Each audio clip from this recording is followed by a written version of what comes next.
Luar biasa. Boleh kita tepuk tangan untuk kita semua pada pagi hari ini. Shalom.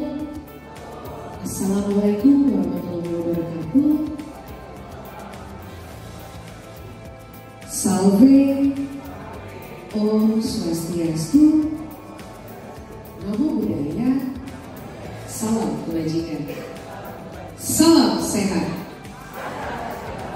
Yang terhormat kami ucapkan selamat pagi dan selamat datang kepada Ibu Kepala Dinas Kesehatan Kependudukan dan Pencatatan Sipil Provinsi Nusa Tenggara Timur, Ibu Run D. Escobar, SSI APTPN.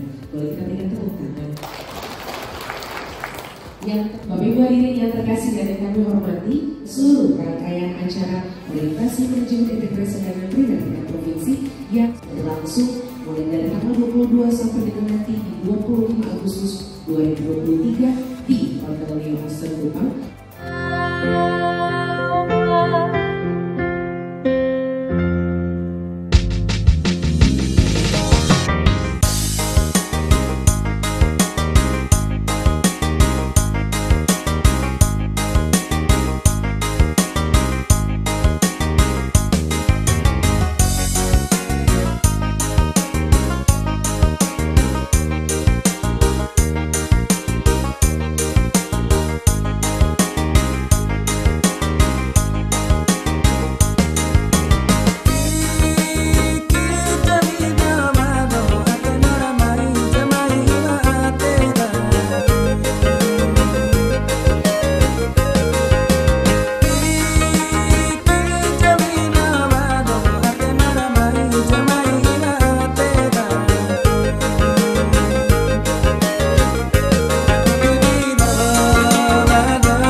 Om Swastiastu.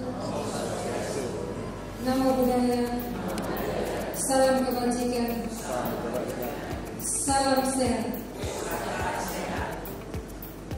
Yang terhormat Kepala Dinas Kesehatan Kependudukan dan Pencatatan Sipil Provinsi Nusa Tenggara Timur, yang kami hormati narasumber dari Kementerian Kesehatan Republik Indonesia, para pejabat administratif, pengawas, fungsional, pelaksana lingkup Dinas Kesehatan Kesehatan Dukcapil Provinsi NTT yang kami hormati Bapak Ibu peserta orientasi integrasi layanan primer dari 22 kabupaten Provinsi Nusa Tenggara Timur, yang kami hormati para fasilitator, teman-teman panitia, singkatnya kita semua yang hadir pada kegiatan hari ini. Transformasi layanan primer merupakan salah satu dari 6 pilar transformasi sistem kesehatan Indonesia yang dijalankan untuk mengatasi berbagai tantangan dalam pencapaian indikator kesehatan nasional. Transformasi layanan primer ini sejalan dengan arah kebijakan dan strategi bidang kesehatan yang diamanatkan dalam RPJM 2020-2024, yaitu untuk meningkatkan pelayanan kesehatan menuju cakupan kesehatan semesta, terutama penguatan pelayanan kesehatan dasar yang mendorong peningkatan upaya promotif dan preventif didukung inovasi dan pemanfaatan teknologi. Transformasi layanan primer difokuskan untuk meningkatkan layanan promotif dan preventif, seperti memperkuat upaya pencegahan, deteksi dini, promosi kesehatan, membangun infrastruktur, melengkapi sarana, prasarana, sumber daya manusia, serta memperkuat manajemen di seluruh layanan primer di tanah air. Perubahan mendasar pada transformasi layanan primer terletak pada desain layanan yang difokuskan pada kelompok sasaran yang diberikan sampai ke tingkat dusun dan keluarga. Pelayanan yang semula berbasis program akan berubah menjadi berbasis siklus kehidupan sebagai platform integrasi layanan kesehatan.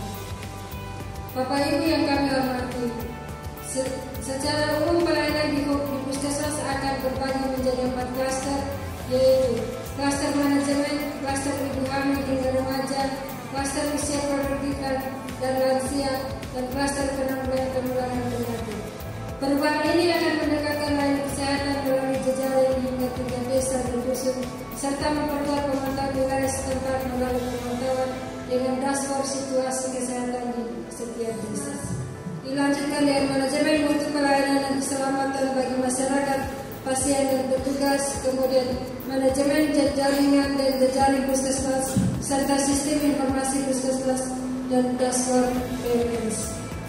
Dan kegiatan ini akan dilakukan hingga hari Kamis tanggal 24 Agustus 2023. Metode dan narasumber.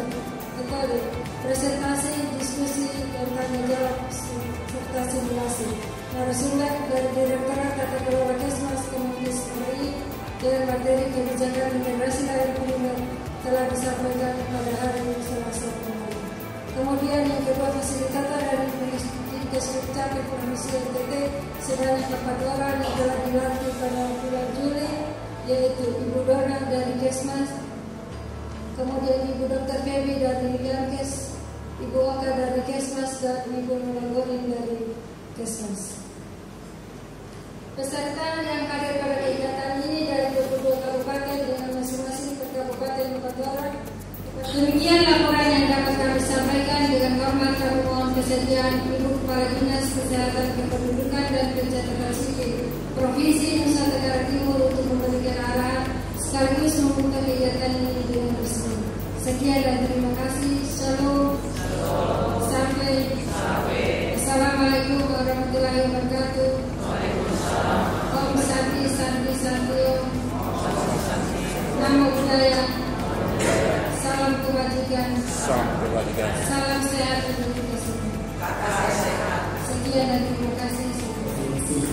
Bapak Ibu hadirin yang terkasih dan yang dihormati, masih ada satu perform lagi yang akan kami tampilkan dari Dinkes Dukcapil Provinsi NTT, yaitu adalah perform Sasando. Inilah dia dari Kakak Rizky Hauteres.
Assalamualaikum warahmatullahi wabarakatuh.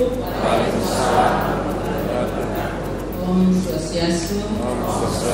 Namo Buddhaya. Kebajikan. Salam sehat. Yang saya hormati narasumber Direktorat Tata Kelola Kesehatan Masyarakat Kementerian Kesehatan Republik Indonesia, Kepala Bidang Pelayanan Kesehatan,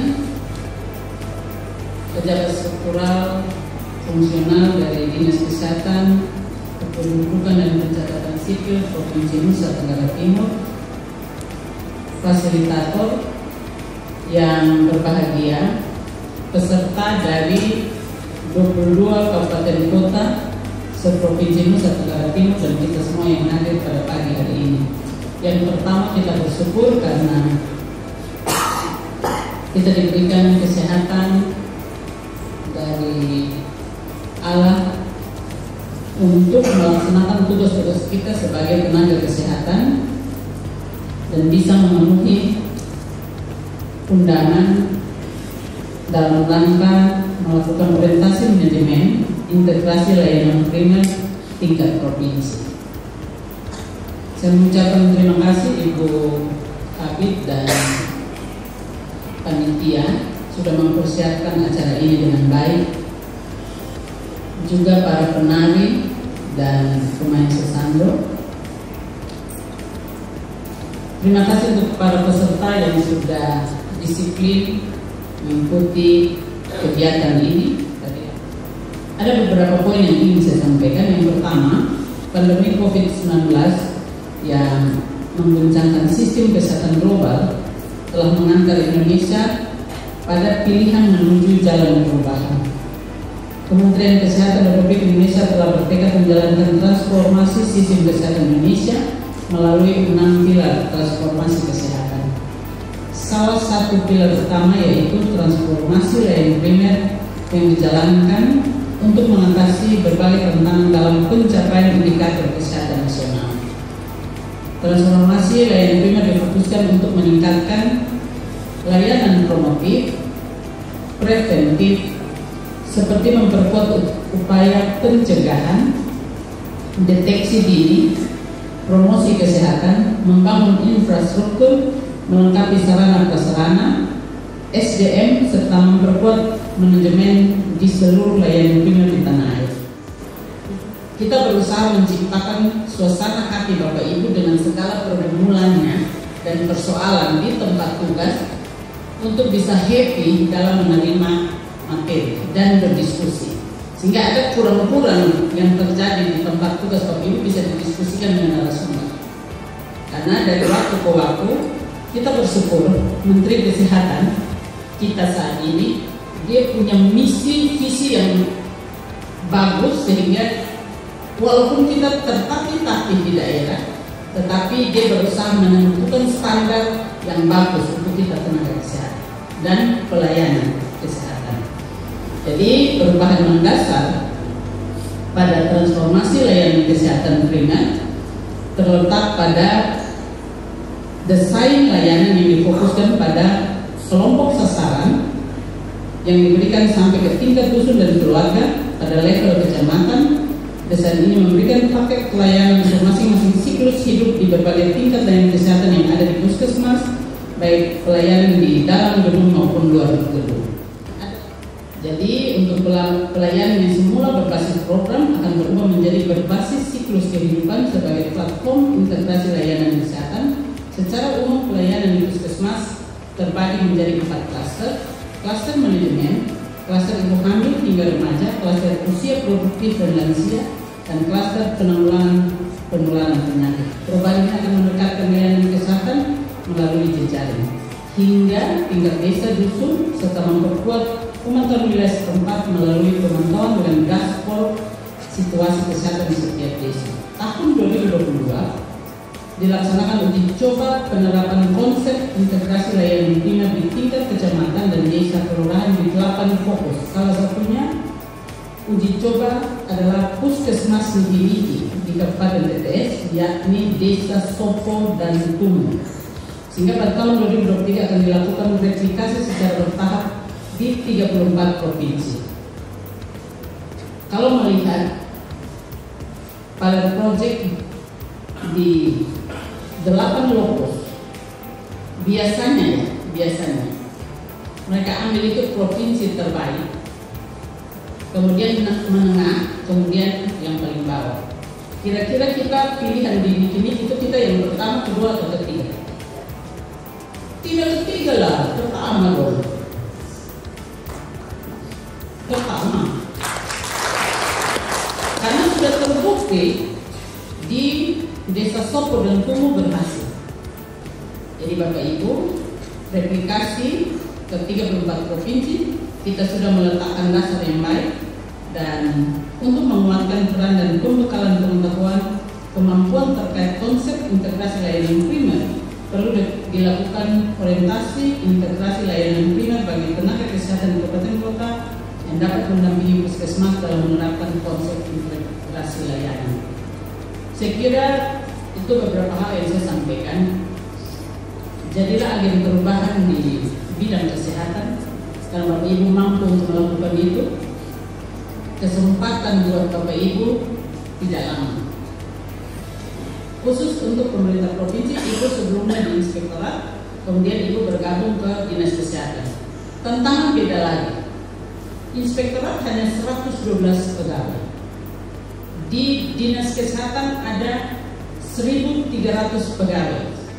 Semua punya potensi begitu, termasuk di kelas. Nah, catat itu baik-baik. Dan kamu datang jam 4 sore sekalipun saya kulit masih tebal, itu perintah saya punya tenaga kontrol. Jadi mama lapis begini, mama lapis lagi begini. Terima kasih. Barat sedikit di ongkos saja.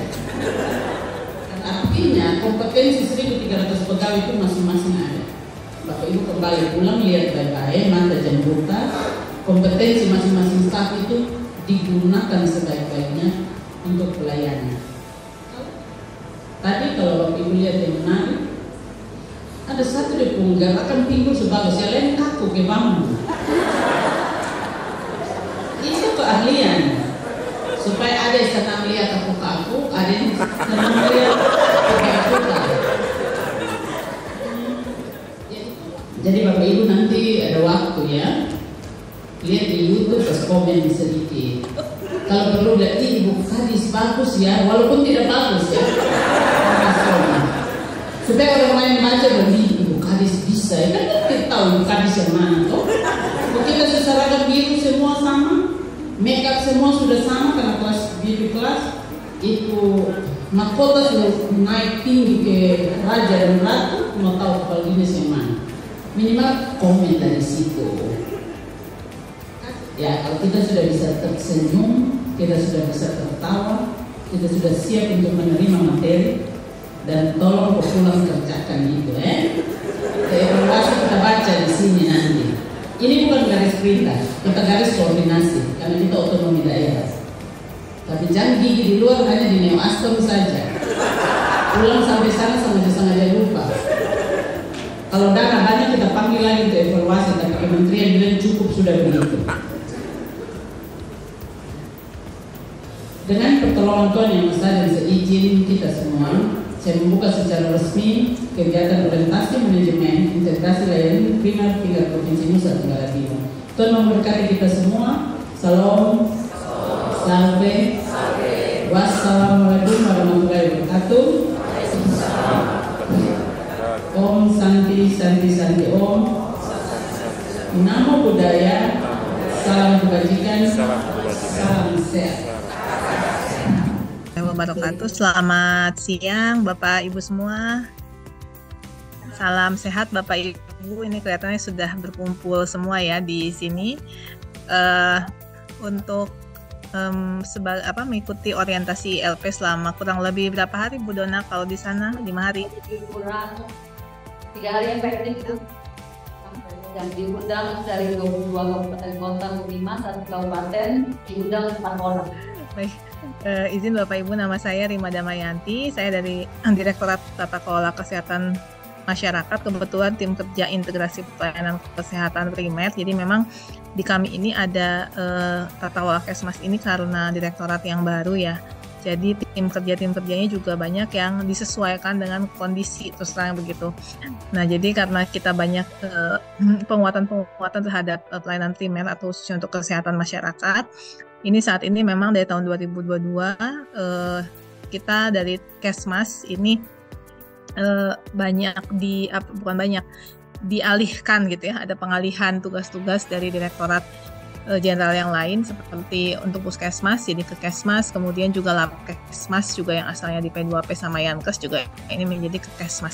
Jadi untuk transformasi pelayanan kesehatan primer, Bapak Ibu semua juga sudah sangat terpapar ya dengan rumah transformasi ini, dan kita masuk ke transformasi layanan primer. Kalau misalnya Bapak Ibu melihat beban penyakit ya, atau beban morbiditas ataupun mortalitas itu sesuai dengan kelompok usianya itu seperti ini rata-rata gambarannya, bahwa untuk penyakit jantung sendiri ini adalah yang paling banyak membutuhkan biaya kesehatan, hampir 10,3 triliun per tahun.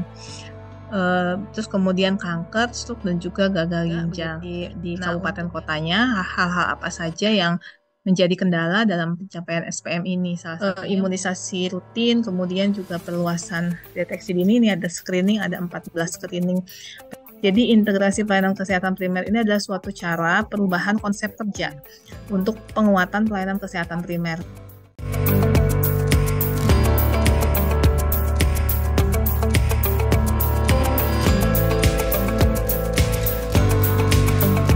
Nah, tetapi di primer ini kita sudah buatkan sistem jejaring untuk Puskesmas. Jadi sistem cluster ini sebetulnya hanya melakukan pengelompokan.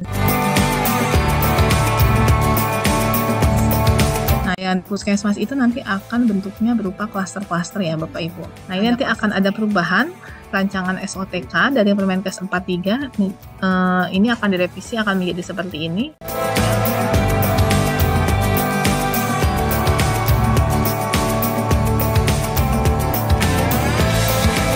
Apakah pasien tersebut sudah mendapatkan screening atau kan sudah mendapatkan pengobatan umum, konseling, dan juga pengambilan sampel.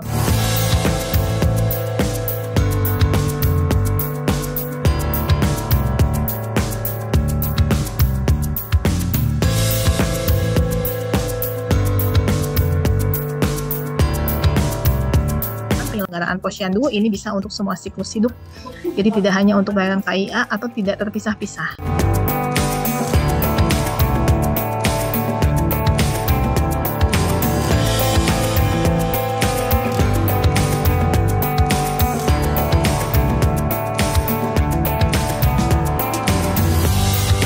Launching di sini kita harapkan kita lebih men-scale up dan melakukan sosialisasi besar-besaran apa itu integrasi pelayanan kesehatan primer. Nah, uji coba ini kita sudah melibatkan 9 kabupaten kota. Di sini ada Puskesmas Niki-Niki ya yang ikut.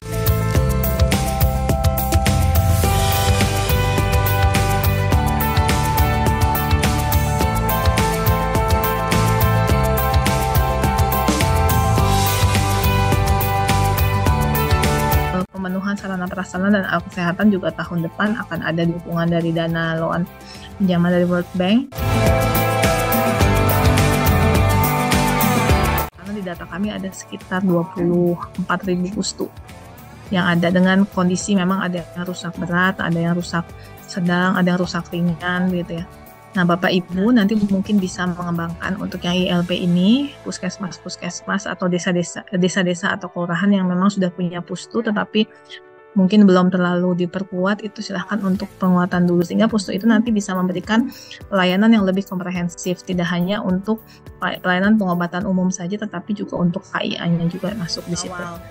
Nah, makanya kalau misalnya ada kader di sana, pustu terus kaitannya disambungkan dengan yang di kelurahan, itu sebenarnya bisa untuk mengadvokasi untuk nambah biaya kader begitu yang ada di kelurahan. Tapi memang harus ada tambahan lebih dari APBD ya kalau untuk yang kader di kelurahan itu. Ya, makasih. Harapannya ya, ini bagus Bu kalau nanti ini mau semua puskesmas di Kupang mau pakai EPUS ini? Ya, kami ada 12 puskesmas. Jadi semuanya menggunakan EPUS.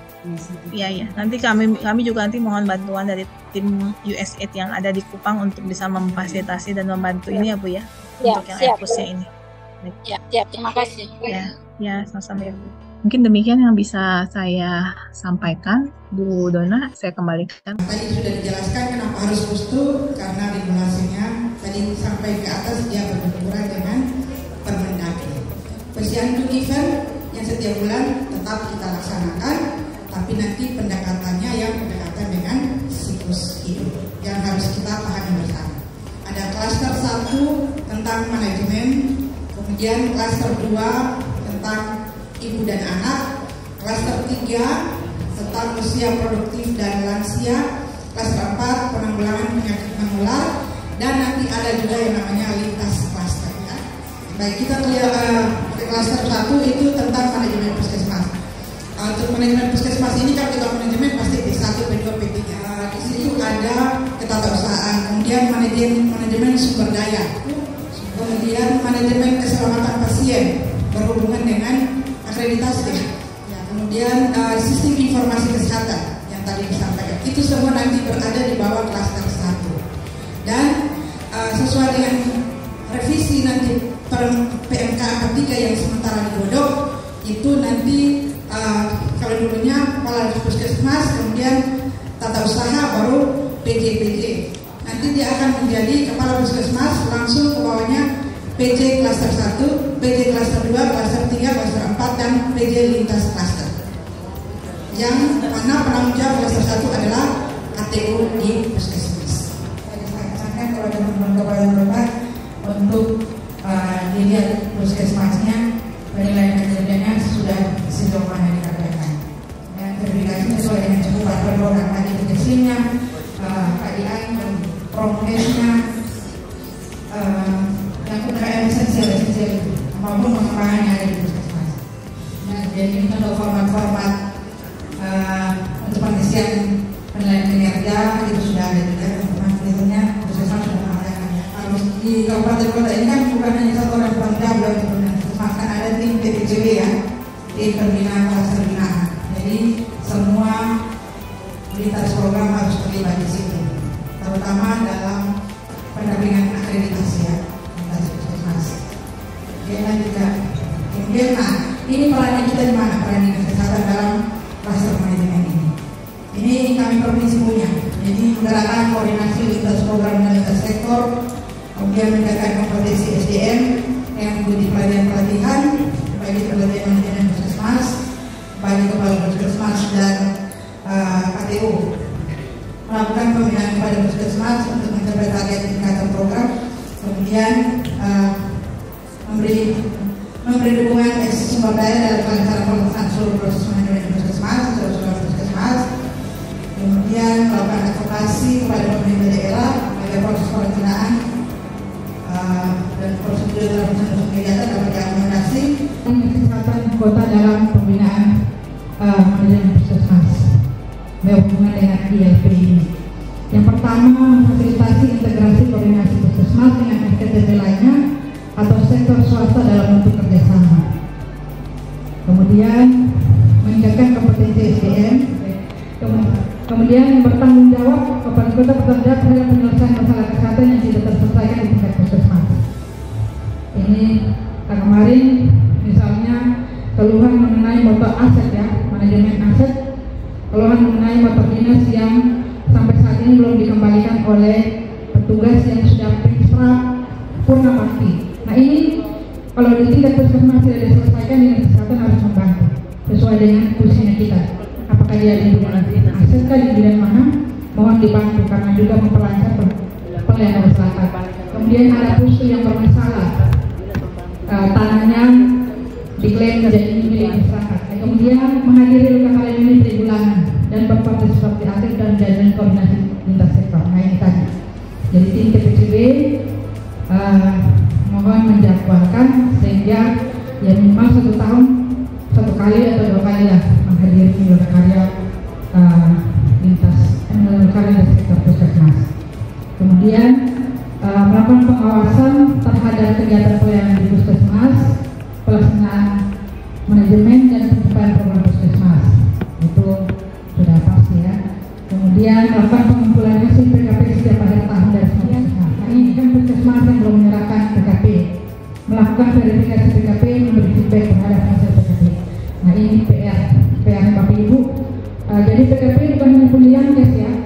semua sektor, semua program ada di situ.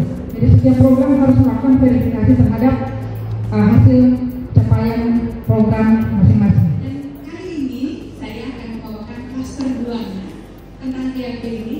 Saya akan menyampaikan tentang pelayanan kesehatan berorientasi siklus hidup. Jadi sangat komprehensif semuanya di dalam situ. Makanya nanti ada dibantu dengan kader desa. Nah ini yang dimaksud dengan berdasarkan siklus hidup itu. Baik, ini kesehatan ibu dan anaknya.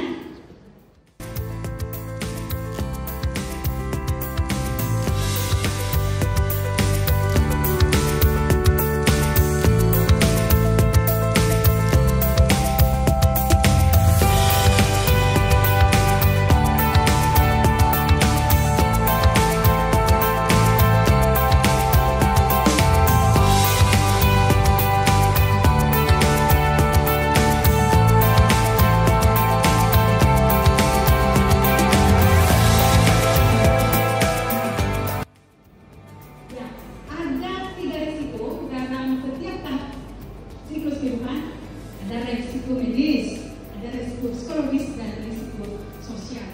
Ini yang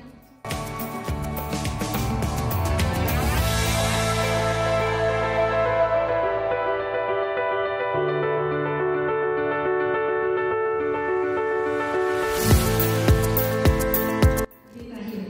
Kesimpulan dari siklus hidup ini ya. Transformasi layanan kesehatan merupakan layanan pada pendekatan berbasis siklus hidup, bukan berbasis program, dengan penerapan integrasi layanan guna mewujudkan pelayanan kesehatan yang lebih komprehensif, responsif, dan terjangkau. Dan yang kedua, perluasan jangkauan layanan kesehatan primer untuk mendekatkan akses layanan dilakukan dengan mendayagunakan lembaga pemasyarakatan desa (RKD). Nah, melalui intervensi pelayanan kesehatan primer, peran puskesmas sebagai penanggung jawab wilayah dalam kesehatan di wilayah kerjanya akan semakin diperkuat dengan aktifnya PWS tingkat desa oleh petugas kesehatan bersama kader. Dan yang terakhir, lintas program dan sektor di pusat dan daerah memiliki peran yang menentukan untuk kelangsungan transformasi layanan kesehatan itu. Lingkungan dan perilaku. Nah ini dia, kita praktekkan di lapangannya seperti ini. Kegiatan testing terkait dengan upaya penyihatan, pengamanan, pengendalian ada 3 upayanya. Penyihatan baik air, udara, tanah, pangan, sarana dan bangunan. Ini dari penyihatan. Pengamanannya supaya perlindungan kesehatan masyarakat, dan yang ketiga pengendalian. Tentunya pengendalian vektor dan binatang membawa penyakit. Peran dokter dalam proses penegakan hukum, kalau dokternya di sini dia berperan hanya sebagai pemeriksa korban dan sebagai saksi ahli. Kalau peran tenaga kesehatan lain dalam proses penegakan hukum, dia membantu dalam mendeteksi adanya kemungkinan tindak pidana. Jadi kalau kita memang selalu mau ditargetkan seluruh pengantin, 100% pengantin harus diperiksa kesehatannya.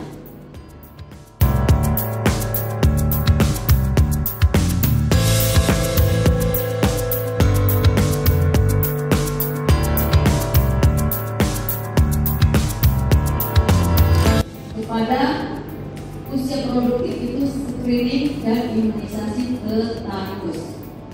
Screening layanan hamil adalah serangkaian kegiatan untuk menemukan adanya faktor risiko dan masalah kesehatan pada janin atau pus menggunakan aplikasi Kestasin. Ya, ini aplikasinya. Ya, saya tidak mengajari aplikasinya di program, bisa di-download di sini ya.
Pembangunan kesehatan jiwa terintegrasi dalam setiap fase dari siklus hidup, terutama di klaster 2 ibu dan anak, klaster 3 di usia produktif dan lanjut usia. Layanan penyakit tidak menular pada klaster 3.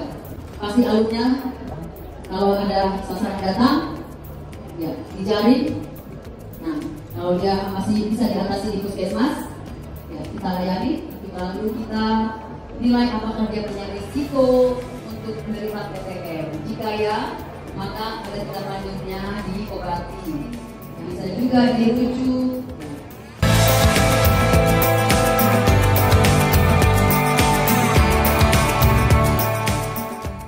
Pada tahun 2022, inilah indikator yang harus dicapai ya oleh program TB, Jalan Eliminasi TBC di Indonesia sesuai dengan target global.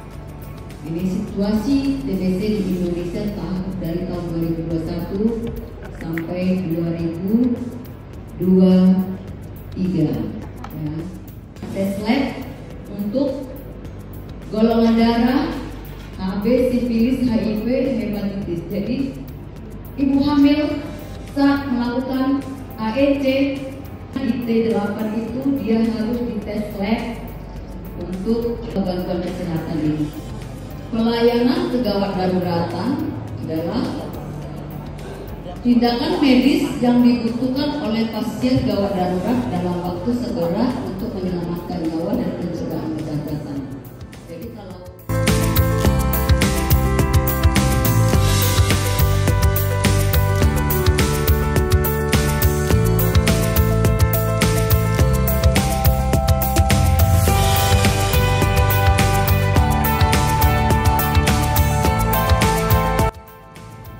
laboratorium kesehatan adalah melaksanakan pengukuran, penetapan dan pengujian terhadap bahan yang berasal dari manusia dan bahan bukan berasal dari manusia sebagai seperti tadi. Kalau kita mau membangun lab, buat proposalnya dan kondisinya yang didukung dengan data pasti itu menjadi prioritas. Ini mungkin lebih banyak tes lingkungan, hanya untuk kualitas uji air.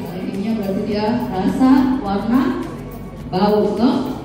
Secara biologi berarti dia mampu untuk periksa E. coli-nya, kalau kolera kan, akhirnya bagaimana nanti di puskesmas itu, di loket dia registrasi itu pasti ada satu komputer.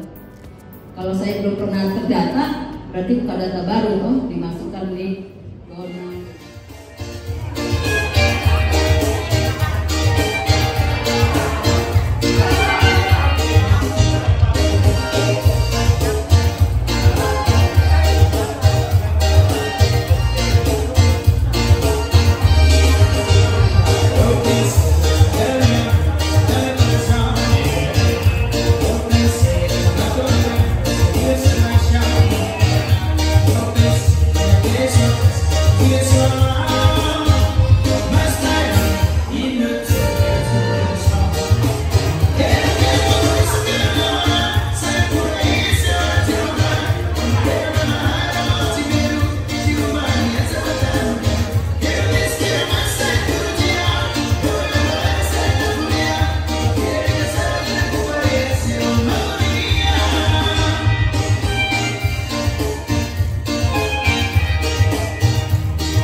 Dinas Kesehatan memberikan surat resmi kepada seluruh klinik maupun rumah sakit untuk mereka berkolaborasi dengan wilayah kerja usaha masing-masing begitu. Sehingga itu kami evaluasi, jadi kami punya linknya, sehingga mereka mengisi link pelaporannya itu maksudnya di puskesmas. Jadi kalau seandainya teman-teman di klinik ini mereka mau komunikasi atau mau rujuk terutama pasien-pasien yang menular kayak TBC, HIV, itu kami sudah berhubungan dengan baik begitu. Dan kami ini sekitar ada 58 klinik. Kalau ILP memang harus diimplementasikan, berarti ini sangat vital karena bagaimanapun juga tim fasilitator itu yang menggerakkan di bawah di kelurahan, baik itu dinas sektornya maupun nakesnya. Terima kasih Adi Mandala, Dinkes Kabupaten Kupang, bidang Yankes. Adakah jembatan atau kanal yang mengintegrasikan pelayanan primer ini? Aplikasi Satu Sehat itukah? Atau ada sistem baru yang dipakai untuk mengintegrasikan pelayanan primer ini dengan pendekatan siklus hidup tadi? Kalau pemaparan kaitannya dengan pelayanan, itu semua program sudah jalan. Untuk kami di Alor itu, yang sementara membangun itu ada 7 pustu yang sudah gedungnya itu sudah menjurus ke Prima. Kemudian nanti tahun depan itu ada renovasi 11 pustu yang memang dia punya arahnya itu sudah pada pelayanan Prima. Kami dengan adanya DAH itu semua fasilitas yang ada itu sudah menjurus pada pustu Prima. Pelayanan ILP di pustu itu bagaimana? Ketersediaan tenaga, kemudian pustu-pustu yang sementara ini masih kosong banyak itu bagaimana? Ini yang mungkin disampaikan, ada komitmen dari provinsi sehingga kami bawa pulang omongin Ibu Kadis. Tahun ini tidak menunda kondisi itu, ada menu untuk ILP. Oke, jadi mohon penegasan untuk kabupaten kota agar pemanfaatan dana ILP itu mendapat penegasan khusus dari Dinas Provinsi. Termasuk kami di Malaka sementara penyusunan RAM dan tolong untuk orientasi layanan ILP di tingkat kabupaten. Mudah-mudahan sesudah selesai pelatihan ini ada tahapan-tahapan yang kami buat di lapangan sehingga kami dulu kami bisa rencana lebih lanjut. Terima kasih. Kemudian kami juga tadi ada lihat dana DAP non fisik di tahun 2024 itu juga sudah ada tentang ILP. Yang pertama tentang pendampingan pelaksanaan ILP, kemudian persiapan pelaksanaan ILP, kemudian yang ketiga orientasi penyelenggaraan ILP bagi petugas puskesmas. Jadi untuk itu dari ini tadi mau tidak mau di tahun 2024 ini harus kita laksanakan. Syarat-syarat puskesmas itu yang kita harus kriterianya untuk puskesmas ILP itu seperti apa saja. Kemudian itu juga nanti dengan pustunya di desa itu mereka persepsi mereka bahwa Posyandu itu masih punya kesehatan, sementara Posyandu itu punyanya desa. Saat ini Kabupaten Manggarai telah bekerjasama dengan klinik rehabilitasi Rencengose yang miliknya itu adalah pihak swasta. Dan kita sudah melakukan PKS dan jika ditemukan pasien yang membutuhkan penanganan lebih lanjut, apakah itu nanti dirujuk ke rumah sakit Nemata ini bisa menerima? Kalau pendapatan abnormal pasti dilakukan rujukan, ya. Mau tidak mau rumah sakit jiwa harus terima itu, karena memang satu-satunya rumah sakit punya pemerintah hanya rumah sakit jiwa yang Nemata. Asal memang dilakukan screening kali itu betul-betul dia mengalami ODGJ terhadap orang-orang dengan gangguan jiwa. Misalnya dengan tujuan kita apa? Kalau misalnya sampai kepada kesembuhan, saya pikir kan itu lebih baik. Ataukah tujuan kita terhadap indikator ini? Apakah hanya kita mendata, kemudian tidak ada perlakuan khusus, tidak sampai sembuh total misalnya, tetapi ada paling tidak ada perubahan. Itu saya Martin dari Dinas Kesehatan Timur Tengah Utara. Kami juga di JPO tadi ada di puskesmas yang memang kesulitan jaringan internet. Kemudian tentang limbah Pak. Kalau kami di sana hanya bisa menangani limbah padatnya. Di Banjar itu kami kesulitan, tapi di Palembang speknya tidak pas, baru tapi rusak. Jadi kami punya kedengaran di sana yang tetap kita masuk di sekretariat yang ada di puskesmas. Sebenarnya ini tidak boleh, tapi tidak ada pilihan lain. Contoh tentang PDB itu memang itu ada MOU dengan rumah sakit umum karena mereka punya insinyur lain. Kalau misalnya memang belum ada aturan atau belum ada kegiatan khusus, yang terpenting proses penanganannya mulai dari sumber limbah itu atau penghasil limbah itu harus sesuai dengan prosedurnya. Terus dari penyebaran penanganan limbah municipal untuk pihak ketiga. Tapi kendaraan untuk distribusi dari puskesmas tidak ada. Terus tempat khusus atau tempat tampung khusus tidak bersyarat. Dan kami Polda Barat ada insenerator, tapi bangunannya sudah ada sangat besar, tetapi sampai saat ini tidak digunakan. Jika di Pasienkes tidak memiliki insenerator atau kabupaten, perlu diingat insenerator itu adalah izin Menteri Lingkungan Hidup, dan izin Menteri Lingkungan Hidup harus ada 2 tahun pembakaran. Itu adalah 800 derajat Celcius dan 1000 derajat Celcius. Itu yang tidak bisa dimiliki oleh setiap kabupaten. Oleh karena itu maka di Permenkes 18/2020 dikatakan bahwa pengelolaan limbah medis secara internal itu dilakukan ada 2 cara, itu melalui insinerasi dengan non insinerasi. Silakan teman-teman bisa baca di situ. Non insinerasi itu maksudnya mengubah bentuknya supaya dia tidak bisa digunakan lagi. Misalnya, maka jalan yang sementara kami lakukan di sana itu di semua puskesmas itu harus ada pembakaran sederhana. Perlu diingat bahwa pembakaran sederhana ini masih abunya itu adalah limbah berbahaya. Maka lihat di rujukan Permen KLH 56 itu dilakukan pengukuran abu atau sisa pembakaran itu wajib dikuburkan di dalam septic tank. Itu di dalam Permen KLH 56 itu ada dia punya bentuk septic tank untuk penguburan itu. Silakan dilihat di situ tipenya bagaimana, harus ini di septic tank. Itu ceritanya tentang 2 nomenklatur ini yang bisa menjadi rujukan untuk teman-teman untuk bisa melakukan penanganan terhadap limbah medis padat. Kalau limbah medis cair itu dengan IPAL tadi.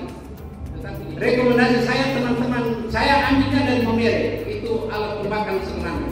Sanitarium Momere yang buat, saya promosikan di atas, semua puskesmas beli di Momere. Terima kasih, saya Yusran dari Dinas Kesehatan Alor.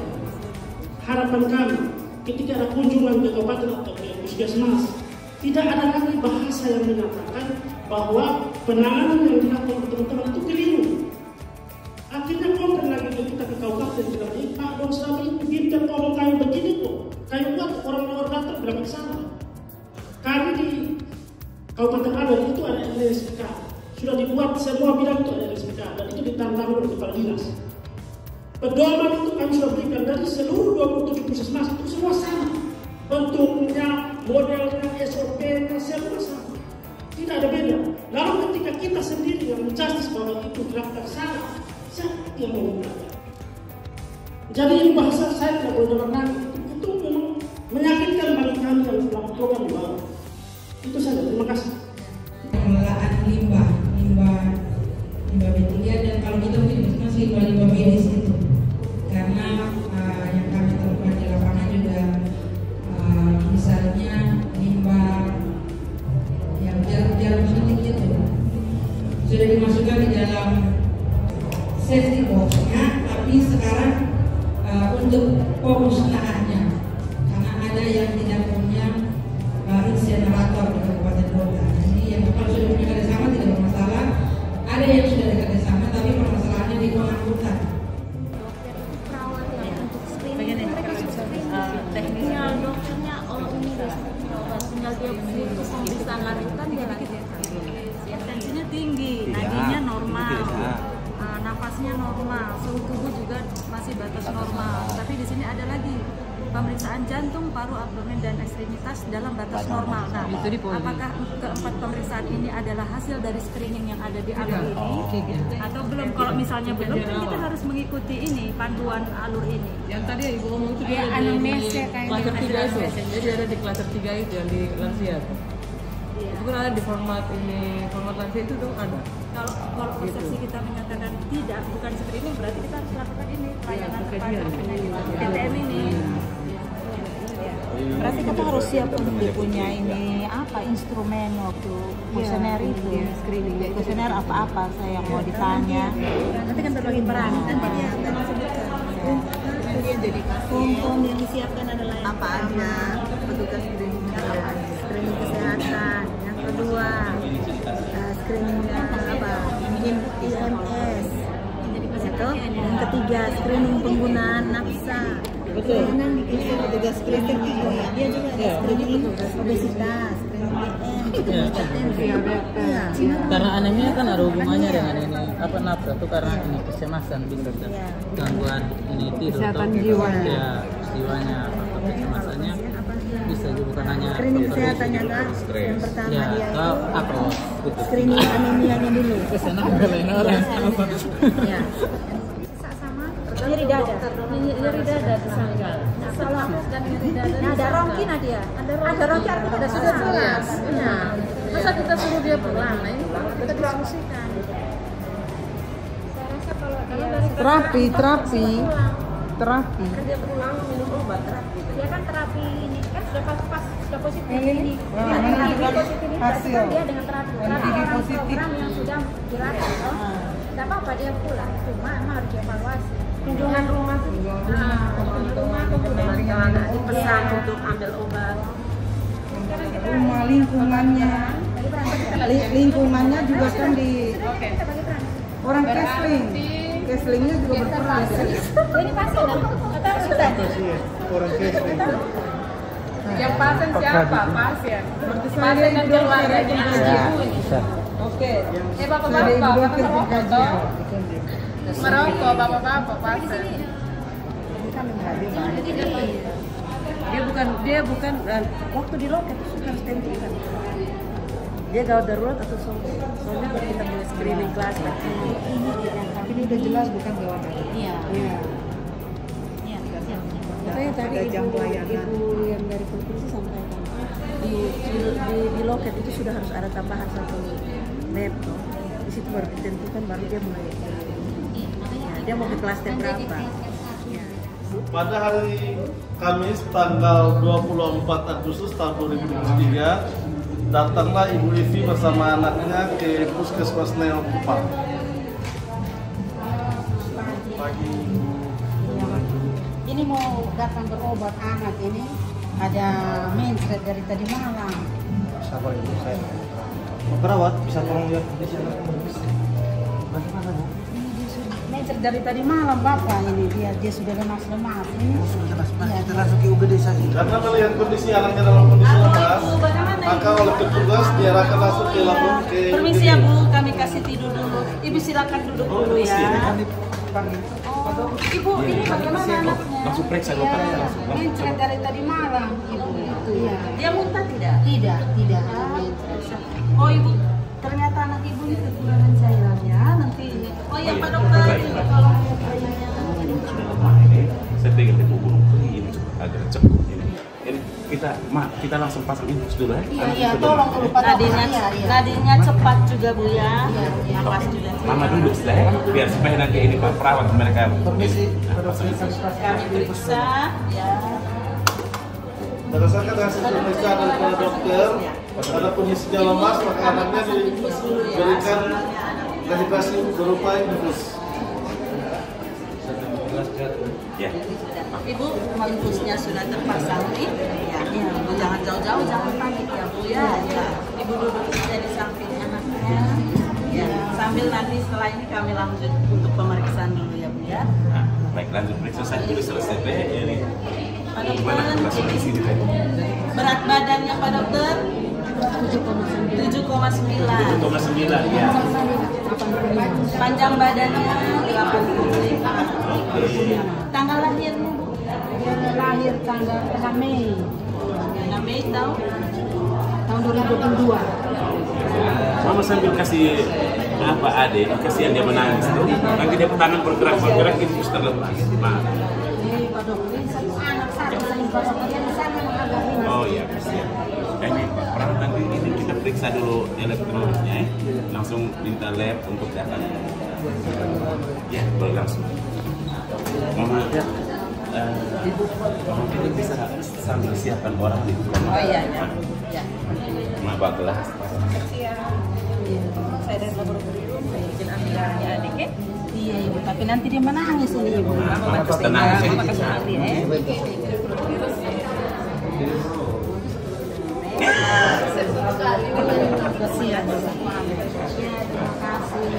Sampai kesini dulu ini.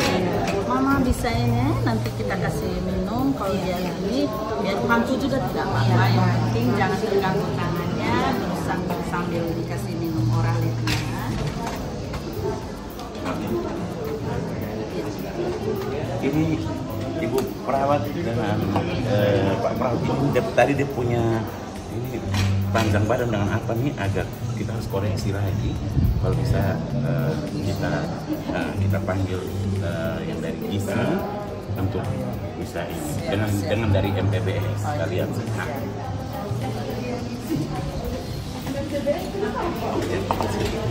Karena melihat kondisi anaknya dalam kondisi gizi kurang, diarahkan untuk petugas gizi untuk melakukan konseling terhadap ibu bayi tersebut. Mama, ini adik sudah berapa hari sakit, Ma? Baru tadi malam Ibu dia Mama, jangan marah, adik ini sudah masih tetap ASI atau sudah tidak lagi sekarang? Dia 1 tahun tidak mau ASI lagi Ibu, jadi mau bagaimana? Jadi sekarang minum susu tetap ya Mama ya? Baik Mama ya, tadi dari hasil pemeriksaan yang tadi itu anak Mama ini berat badannya cuma 7,9 Mama. Sedangkan kalau di umur 18 bulan untuk anak laki-laki dia punya berat badan normal harus 9,8 sampai 12,8. Jadi adik ini masuk dalam kategori gizi kurang Mama. Nafsu makannya bagaimana di rumah? Makannya mau atau pilih-pilih susah makan? Dia makan susah, dia maunya jajan terus Ibu. Oh, jajan terus. Nah, itu tadi Mama.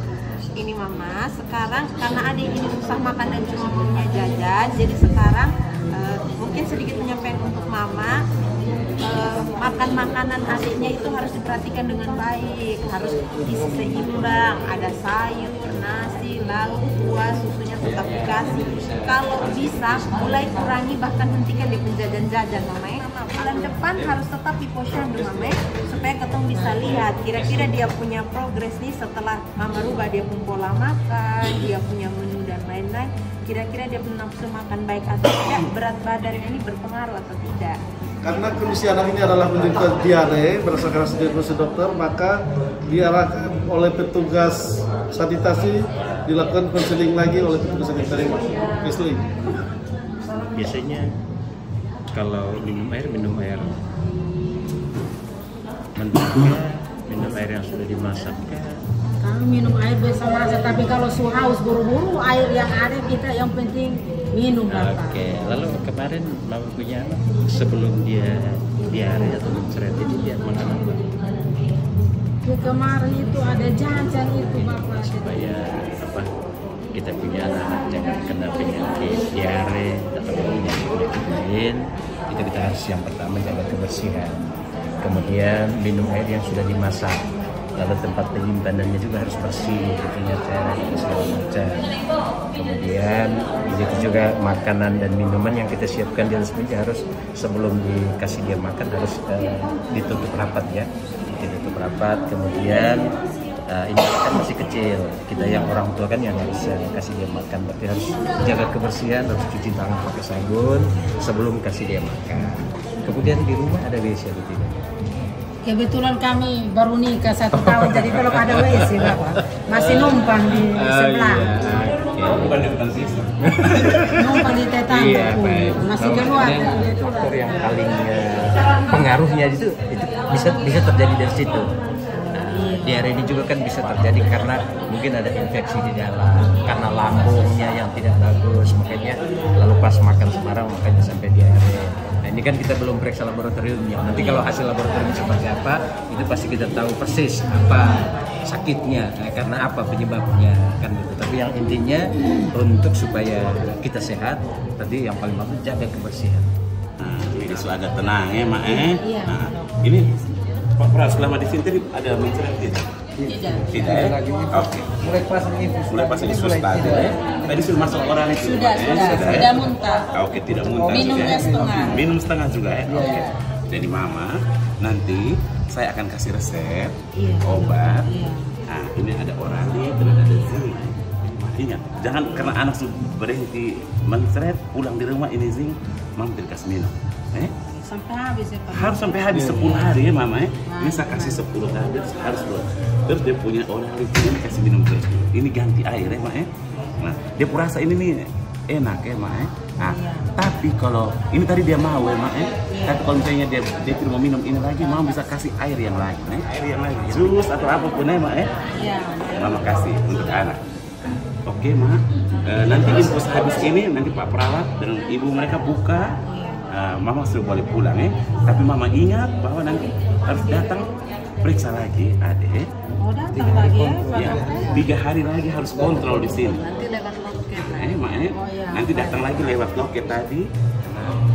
Setelah mendapatkan resep dari dokter, petugas pendidik mengantarkan resepnya ke petugas farmasi. Dan petugas farmasi menyiapkan obatnya. Baik Ibu Evi, ini bayi R ya? Iya, R usianya 18 bulan. Ini ada resep oralit. Nanti campur dengan air minum, itu 1 gelas. Kasih minumnya setengah gelas setiap kali dia diare. Nah, setiap kali diare dan minum oralitnya untuk ganti dia cairan yang keluar.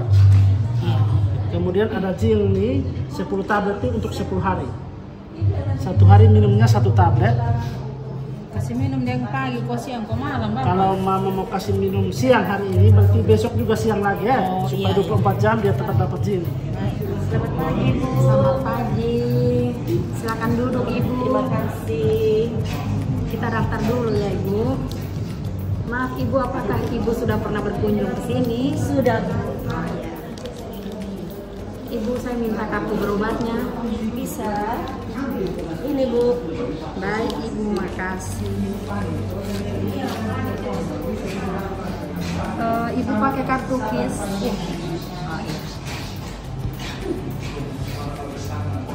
Ibu sudah menikah Ibu? Sudah Bu. Oke. Baik Ibu. Nanti Ibu langsung ke klaster 2. Di sana ada tulisan Poli KIA. Ini kartu berobatnya. Terima kasih Bu.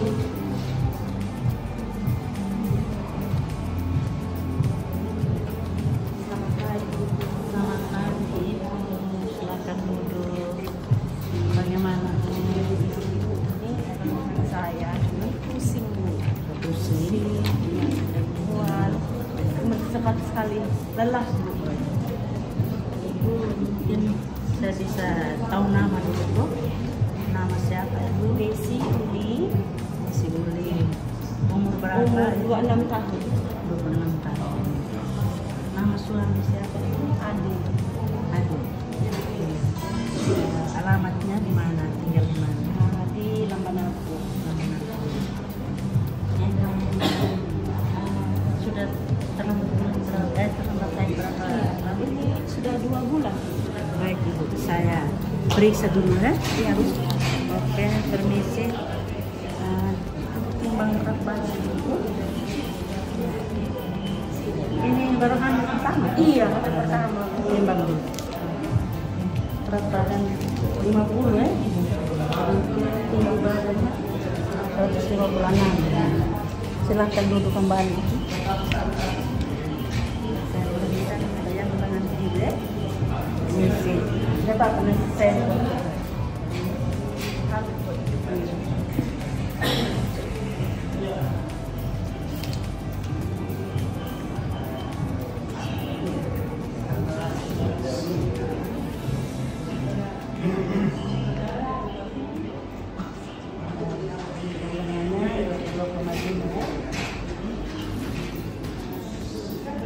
hasilnya 110 per 80. Pakai tes hasilnya ada 2 strip. Iya, nanti kita pastikan lagi, jangan sampai alat itu yang baik apa kita pastikan lagi kepada dokter. Silakan kita dokter dulu. Pak dokter, ini ada ibu hamil yang mau periksa screening. Baik, terima kasih. Mari Ibu, saya akan pemeriksaan.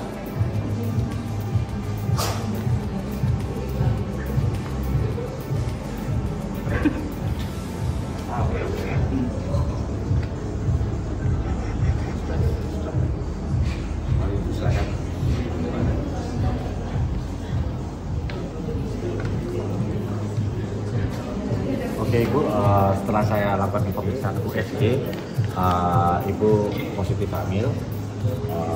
Mungkin ada keluhan, ada sedikit keluhan ya, mulai dari letih, lesu atau pusing dengan HB yang 10. Saya memberikan resep sedikit untuk bisa minum tekanan darah, nanti bisa lab laboratorium. Untuk itu saya sarankan kembali lagi ke bidan. Baik Ibu, ini dari hasil dari dokter, Ibu betul-betul sudah hamil. Pak dokter sarankan Ibu untuk ke lintas klaster di bagian laboratorium untuk pemeriksaan lanjutan di sana. Setelah dari sana Ibu kembali lagi ke sini, bawa ini ke lab untuk periksa. Baik, terima kasih. Ya. Terima kasih Pak dokter.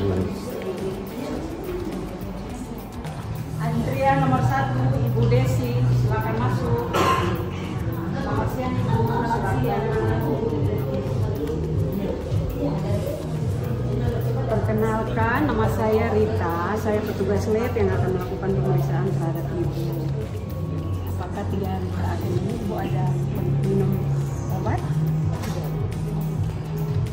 Baik, sesuai dengan formulir yang Ibu bawa, ada beberapa pemeriksaan yang akan kami lakukan. Permisi.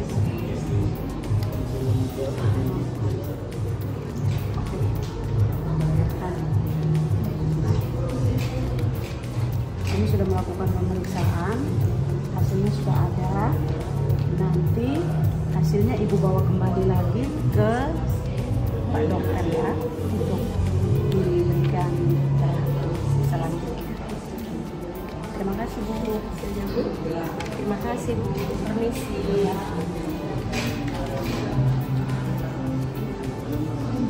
Selamat siang. Sudah. Ini ada hasil yang keluar dari lab. Saya tidak mengerti ini hasilnya.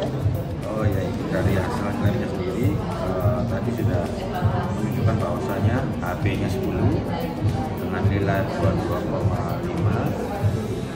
Jadi mungkin saya hanya ini memberikan resep untuk bisa menaikkan HB-nya dengan resep ini yang sudah saya tulis, nanti bisa diambil di selanjutnya bisa ke ibu bidan dan ke pengolah gizi untuk mendapatkan informasi yang lebih lanjut. Terima kasih Bu. Terima kasih Pak dokter. Terima ini saya. Ya. Baik. Ibu ini Pak dokter sudah kasih resep. Setelah dari sini Ibu yang di sana boleh Ibu di gizi sana. Terima kasih, hati-hati di jalan. Sehat Ibu. Dengan Pak dokter sudah periksa, tetapi saya diarahkan ke bagian gizi. Ada bawa hasil dari. Iya, ini tadi ada catatan dari Ibu bidan dan Pak dokter juga. KIA yang saya dapat. Baik. Jadi Ibu Desi ini, Ibu adalah ibu hamil ya. Iya. Tadi sudah diperiksa lilanya dan ternyata Ibu rendah, cukup rendah, sehingga Ibu masuk kategori ibu hamil kek. Sehingga ya. Kami sarankan ada beberapa terapi yang ibu harus lakukan dengan memperhatikan pola makan. Selain pola makan juga mungkin menjaga pola tidur. Sehingga nanti bulan berikut lagi ketika ada pemeriksaan tingkat ringan mama sudah bertambah. Oke. Selain itu, jadi kita dari puskesmas ada pemberian PMT untuk milk cake. Jadi nanti mama konsumsi ini biskuit untuk mama ya, jangan untuk tamu atau untuk bapak di rumah. Siap. Okay. Baik. Selain itu mama juga tadi ada ambil darah mama? Iya. Iya betul. Mama juga ini anemia, sehingga nanti mama akan dapat tablet tambah darah dan mama harus rutin konsumsi tablet tambah darah ini. Oke. Itu saja mungkin. Iya di buku KIA juga ini mama ada informasi tentang asupan gizi yang ibu hamil harus peroleh. Jadi mama bisa baca-baca dan konsumsi makanan yang dianjurkan mama. Oke mama, terima kasih. Sehat-sehat mama. Ya. Permisi. Ya. Selamat siang. Iya ibu. Bagaimana? Ini tadi saya dari berdua dari Pak Dokter ada si resep. Oh iya, kita lihat dulu ya. Ibu tunggu sebentar ya. Oh iya. Saya siapin obat dulu ya bu ya. Iya.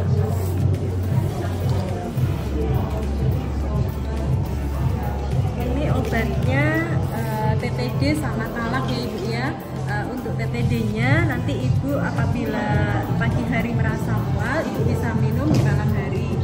Terus talaknya juga minumnya juga 1 kali 1 tablet setiap hari. Itu bisa bersamaan dengan TTD dan talak bu? Nanti kalau untuk jarak dulu 1 jam gitu. Jadi TTD-nya 1 hari sekali, talaknya juga 1 hari sekali. Nanti minumnya jangan dengan teh atau kopi ibu ya, dengan air. Terima kasih. Terima kasih. Permisi ya. Quero curtir com você na madrugada, dançar, pular até o sol raiar. Gata me liga, mas tá tem balada. Quero curtir com você na madrugada, dançar, pular. Que hoje vai rolar o tchê tchê tchê tchê tchê tchê tchê tchê tchê tchê tchê. Me olhar, vou querer te pegar e depois namorar, curtição. Que hoje vai rolar. Gata me liga, mas tá sem balada. Quero curtir com você na madrugada, dançar, pular até o sol raiar. Gata me liga, mas tá sem balada. Quero curtir com você na madrugada, dançar, pular. Que hoje vai rolar o tchê tchê tchê tchê tchê tchê tchê tchê tchê tchê. Gustavo Lima e você tchê tchê tchê tchê tchê tchê tchê tchê. Gustavo Lima e você. Chora Gateiro.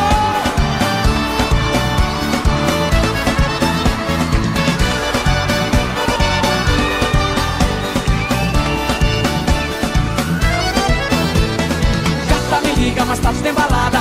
Quero curtir com você na madrugada, dançar, pular até o sol raiar. Gata me liga, mas tá sem balada. Tem Gustavo Lima até de madrugada, dançar, pular. Que hoje vai rolar o tchê tchê tchê tchê tchê tchê tchê tchê tchê tchê. Gustavo Lima e você tchê tchê tchê tchê tchê tchê tchê tchê. A galera canta assim ó. Se você me olhar, vou querer te pegar e depois namorar, curtição.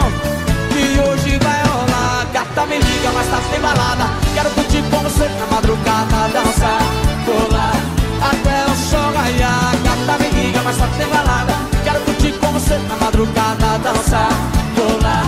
Que hoje vai rolar o tchê tchê tchê tchê tchê tchê tchê tchê tchê. Gustavo Lima e você tchê tchê tchê tchê tchê tchê tchê tchê tchê. Gustavo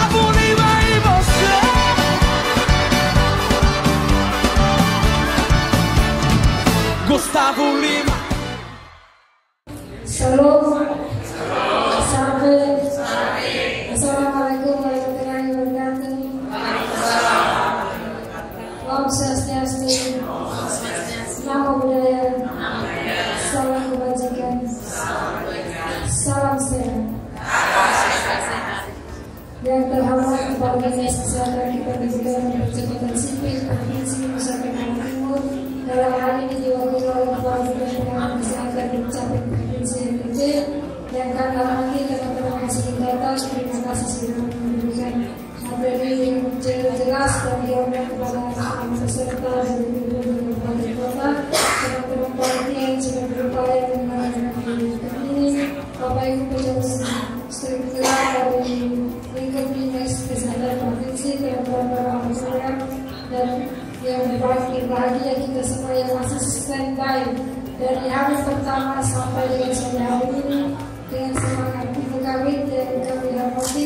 Perlu saya laporkan bahwa peserta sampai dengan hari ini masih tetap dari 20 kami dan mereka semuanya terbukti dari diskusi banyak yang aktif, dan saya lihat tadi nilai poster dan kualitasnya bagus-bagus. Tepuk tangan untuk itu.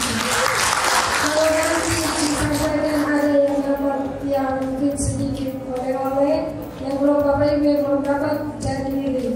Mungkin anggap saja itu belum kesempatan untuk saya dapatkan hari ini. Rencana generasi dari 22 kabupaten kota, kalau kami sampaikan bahwa ada 3-4 poin yang kami rangkum dari 22 kabupaten kota yang mereka sudah buat kerja yang wajib untuk kami. Yang pertama, melaporkan hasil kegiatan kepimpinan, kemudian sosialisasi LP ke bidan dan puskesmas. Yang ketiga, aplikasi dan koordinasi LP dengan lintas sektor dan lintas program. Yang keempat, membuat perencanaan pelaksanaan organisasi LP tingkat kabupaten kota. Mudah-mudahan semua dapat alokasi untuk tahun 2024 sehingga dilakukan orientasi dengan fasilitator Bapak Ibu yang hadir saat ini. Demikian laporan yang dapat kami sampaikan secara singkat.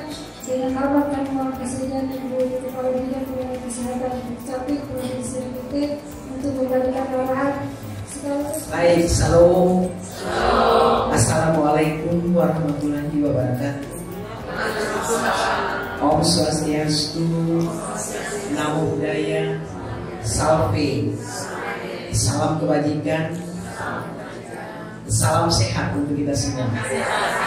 Ya, ini kakak sehat dari kakak tua Jambul Kuning. Ya, inilah maskot kami lewat perjuangan yang juga cukup menyita banyak waktu. Yang saya hormati khususnya para fasilitator yang sudah berdiri lelah dari hari pertama sampai dengan hari ini. Yang saya hormati Ibu Helena selaku penanggung jawab Yankes Primer dan Kestra di Kesdukcapil Provinsi Nusa Tenggara Timur. Yang saya hormati dan banggakan Bapak Ibu kami, para kasih pengelola program sebagai peserta di forum ini. Yang saya hormati narasumber pusat, kemudian pemimpinan Ibu Helena Gomez dan semua teman-teman panitia di seksi Yankes Primer dan Kestra di Kesdukcapil Provinsi Nusa Tenggara Timur yang mewakili Kepala Dinas Kesehatan Provinsi Nusa Tenggara Timur. Bapak Ibu, ketika tadi sudah disampaikan oleh Ketua Panitia, ada 4 poin tindak lanjut yang harus dikerjakan. Saya tidak mengulang lagi, saya cuma mengingatkan bahwa dengan berbagai upaya untuk kita bisa mencoba bersama-sama melakukan pekerjaan ini, saya yakin pasti itu akan menolong kita. Bekerja secara kolaborasi itu menjadi PR, dan itu tuntutan ILP. Memastikan terkait pelayanan yang Yankes Primer dan Kestra saat ini terakhir, karena minggu depan tanggal 1 September saya mengakhiri tugas saya sebagai ASN. Kami syukur kami masih bisa masih enjoy untuk bisa berkarya dan saya akan masuk pada barisan para guna tugas untuk semua yang bergerak atau bekerja di bidang kesehatan. Terima kasih banyak. Mohon maaf apabila di meeting ini ada hal yang tidak berkenan. Saya tidak akan berpanjang kata untuk menutup kegiatan ini. Oleh karena itu, atas perkenanan Tuhan dan atas izin kita semua, saya menutup kegiatan kita dengan resmi.